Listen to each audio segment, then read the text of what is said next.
नमस्कार, मी विमल खैरनार, नाशिक. मला गेल्या 8 वर्षापासून शुगरचा त्रास आहे.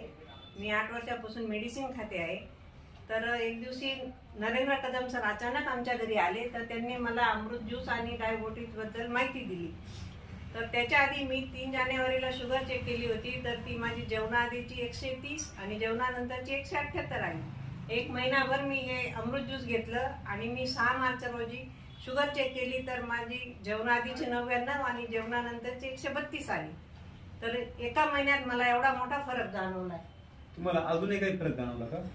हो, तसं तर माझी गुडघे दुखी होती, तर मला बराचसा फरक पडला आहे आणि त्यातल्या त्यात माझं 4 किलो वजन पण कमी झालेलं आहे. अजून तुम्ही लोकांना काय सांगू इच्छिता? मी तर सगळ्या लोकांना असं सांगू इच्छिते की सगळ्यांनी अमृत ज्यूस हे घेतलंच पाहिजे. ती एक संजीवनी आहे आणि मी तर माझ्या घरातल्या प्रत्येक व्यक्तीला ते अमृत ज्यूस घ्यायला लावणार आहे. कारण ज्यांना बीपी कुठलाही, शुगर कुठलाही त्रास असेल तर भविष्यात त्यांना या आजाराला सामोरं जावं लागणार नाही. तरी प्रत्येकाने, मी तर म्हणते, हे रोज घेतलंच पाहिजे.